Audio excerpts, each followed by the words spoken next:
అందరికీ హరే కృష్ణ. శ్రీ హేమాచల లక్ష్మీ నరసింహస్వామి టెంపుల్కి అయితే వెళ్తున్నాం. Welcome to my channel hello kitchen మామ్కి.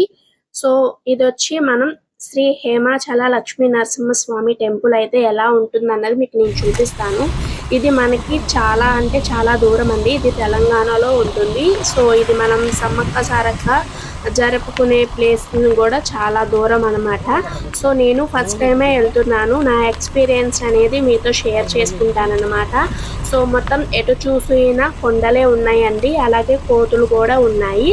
ఇది వెళ్ళే మార్గం అనమాట. వెళ్ళే మార్గం అయితే రూట్ కూడా చాలా అంటే చాలా బాగుంది. మనం గూగుల్ మ్యాప్లో పెట్టుకొని అయితే ఈ లొకేషన్కి అయితే వచ్చేయచ్చు. చాలా బాగుంటుంది. సమ్మర్లో అయితే ఇంకా చాలా బాగుంటుంది. శని ఆదివారాల్లో అయితే ఇంకా చాలా బాగుంటుందని చెప్పారు. సో మేము అలాగే అయితే శనివారం అయితే బయలుదేరామండి. బయలుదేరి మేమైతే వెళ్తున్నాం అనమాట. రోడ్డు చూస్తున్నారు కదా, చాలా బాగున్నాయి. ఎటు చూసిన పచ్చని పొలాలు, అడవి, ఇదంతా చాలా బాగుంది. సో అక్కడక్కడ మాకు జలపాతాలు అనేది కూడా కనిపించాయి అన్నమాట. మనకి ఇక్కడ చెక్ పోస్ట్ అనేది ఉంటుంది. గుడికి దగ్గరకి రాగానే మనం ఇక్కడ ఒక 50 రూపీస్ అయితే మనమైతే ఇవ్వాలి. పార్కింగ్ ప్లేస్ అన్నమాట. సో మా వాళ్ళు ఇక్కడ ఐస్ క్రీమ్ బండి కానీ వచ్చింది. సమ్మర్ కదా, చాలా వేడిగా ఉంటుంది. సో అందుకని ఇక్కడైతే కోతులు అయితే చాలా ఉన్నాయి. నాకు అదొకటి అర్థం కాదు. లక్ష్మీ నరసింహస్వామి టెంపుల్లో, ఆంజనేయ స్వామి టెంపుల్లో, అలాగే రాముల వారి టెంపుల్లో, ఈ 3 టెంపుల్లో ఎక్కువ శాతం కోతులు ఎందుకుంటాయి అన్న విషయం అయితే నాకు తెలియదు. సో మీకు ఎవరన్నా తెలిస్తే కామెంట్ చేయండి.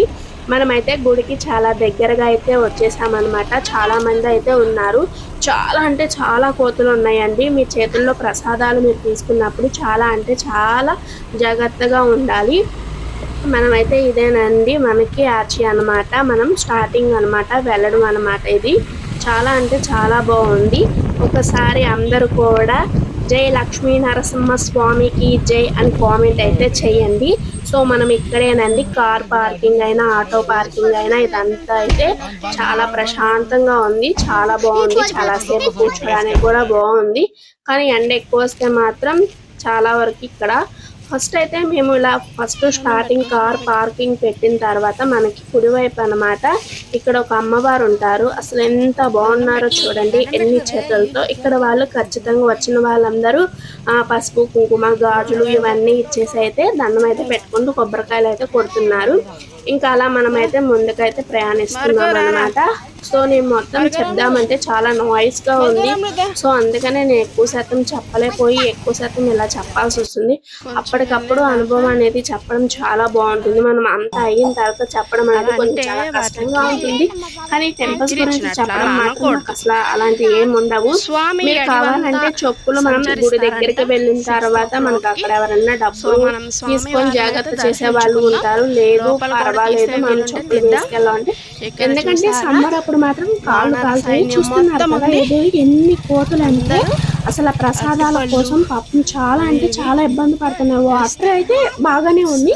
ఫుడ్ అయితే ఏంటంటే ఫుడ్ అంతగా ఎవరు తెచ్చుకోరు కాబట్టి సో ప్రసాదాలు మాత్రం లాక్కుంటున్నాయి. కొన్ని మాత్రం అలా ఏం చేయట్లేదు. కొబ్బరి చెప్పులు అలాంటివి. ఇక్కడ నుంచి మనకి స్వామివారి మెట్లు అయితే స్టార్ట్ అవుతాయండి. స్వామి అయితే మనం ఎడం వైపు కొండ వైపు ఉంటారనమాట. మీరు ఖచ్చితంగా టెంపుల్స్ అనేది విజిట్ చేసే వాళ్ళైతే ఖచ్చితంగా ఈ టెంపుల్కి అయితే మీరు రావాల్సిందే.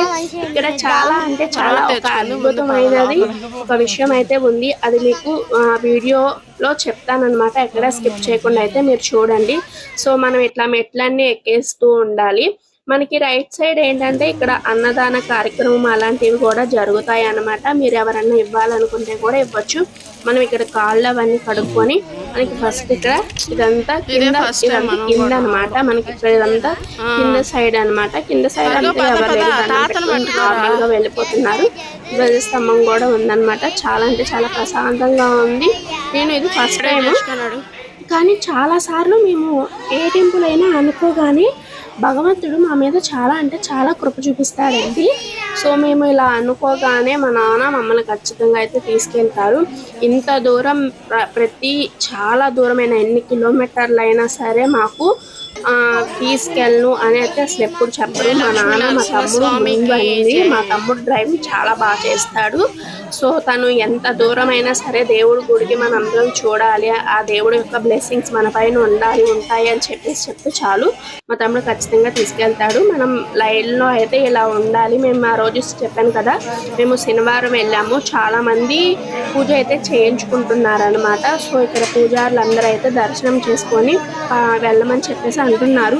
కానీ ఇక్కడ మేము ఇవి దారి మధ్యలో ఉంటాయి. అసలు ఇక్కడ ముఖ్యమైనది ఒకటి ఉందని చెప్పాను కదా, ఇది మొత్తం ఆ కొండపై నుంచి వ్యూ అండి. చాలా అంటే చాలా బాగుంది. ఫొటోస్ దిగేదానికి కూడా మనం ఈ మెట్లన్నీ ఎక్కాలి. మెట్లు అంటే చాలా ఎక్కువ ఏమి ఉండవు.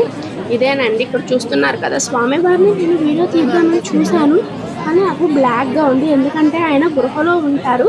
మీకు దీని గురించి దీని చరిత్ర తెలియాలంటే మనకి ఒక వేరే యూట్యూబ్ ఛానల్ ఉంది. సో అందులో కూడా మీరు చూడవచ్చు. ఛానల్ పేరు నేను తర్వాత చెప్తాను. సో నేనైతే స్వామివారి వీడియో తీద్దామని చెప్పేసి చూశాను కానీ నాకైతే ఎక్కడ కనిపించలేదండి. సో అందుకని చెప్పేసి ఇంకా వీడియో ఆపేద్దాము అని చెప్పేసి వీడియోలో అయితే తీయలేదు. సో ఇక్కడ మనకి ఏమేమి సేవలు ఉంటాయి, ఎంతెంత అమౌంట్ అనేది ఉంటుంది అన్నది ఇక్కడ మీకైతే నేను డైరెక్ట్గా చూపించేస్తున్నాను. శనివారం ఆదివారం చాలా రష్గా ఉంటుందండి. సో ఇక్కడ మీకు ఈ స్వామి వచ్చి శ్రీ హేమాచల లక్ష్మీ నరసింహ స్వామి. ఏంటంటే శనివారం ఆదివారం పూజ చేయించుకున్న వాళ్ళు స్వామివారు ఇక్కడ ఎలా వెలిసారో, ఆయన మహిమ ఏంటి ఆ మొత్తం అయితే మీకు డైరెక్ట్గా చూపిస్తారు. ఇక్కడ స్వామి యొక్క హృదయంలో పువ్వు అనేది ఒత్తి మనకి చూపిస్తారు. అంటే స్వామి కూడా మానవ శరీరం లాగే చాలా మెత్తగా ఉంటుందని ఇక్కడైతే చాలా అంటే చాలా ప్రత్యేకం అన్నమాట.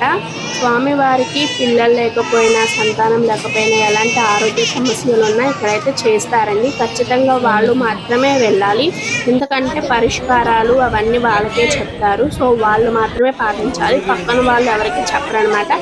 సో మా దర్శనం అయితే అయిపోయింది. ఇక్కడ మనం ఇక్కడ నుంచి స్టెప్స్ తీసుకొని మాకు చెప్పారనమాట, ఇక్కడ నుంచి మీరు ఒక ప్లేస్కి వెళ్తే మీకు చాలా మంచిది అని చెప్పేసి. స్వామివారి పాదాలు అయితే కనిపించవు, ఆ పాదాల నుంచి కిందకి ఒక జల ధారలాగా వచ్చిందంట. దాన్నే చింతామణి జలపాతం అంటారంట. సో అందరూ దర్శనం అయిపోయిన తర్వాత స్వామివారిది ఇక్కడ స్వామివారి పాదాల నుండి వచ్చే చింతామణి జలపాతం కోసం అయితే వెళ్తున్నారు. అసలు నిజంగా చెప్పాలంటే దాంట్లో ఎన్నో మూలికలు ఉంటాయి అన్నమాట. ఇక్కడ కూడా కోతులు ఉంటాయి. అసలు మొత్తం వ్యూ అయితే చూడడానికి చాలా అంటే చాలా బాగుంటుంది. నేను మా ఇంట్లో వాళ్ళందరూ మా సభ్యులందరూ వెళ్ళాం. ఖచ్చితంగా మీరు కూడా వెళ్ళండి. ఇది ఇక బ్లూ కలర్ లో కనిపిస్తుంది కదా, ఇదైతే ఆంజనేయుల వారి టెంపుల్ అండి. సో ఇక్కడ అందరూ కూడా ఆ జలపాతం అనేది చూడండి. ఇక్కడ మొత్తం అయితే మ్యాటర్ అయితే రాస్తాను, మీరు చదువుకోవచ్చు కూడా. సో ఇక్కడ సబ్బులు అట్లాంటివి ఏమి తీసుకెళ్ళకూడదు. సో మొత్తం అయిపోయింది. సో వ్యూని ఒకసారి మొత్తం కూడా చూద్దామని చెప్పేసి మొత్తం అయితే చూపించాను. ఫ్రెండ్స్ మీకు ఈ బ్లాగ్ నచ్చినట్లయితే వీడియోని లైక్ చేయండి, సబ్స్క్రైబ్ చేసుకోండి. మీకు చెప్పాను కదా, మీకు ఇలాంటి ఆధ్యాత్మిక విషయాలు, ఇది వచ్చేసి మనకి భోజనం ప్లేస్ అండి. మీకు చెప్పాను కదా రైట్ సైడ్ రాగానే ఇక్కడ భోజనం ప్లేస్ అన్నమాట. సో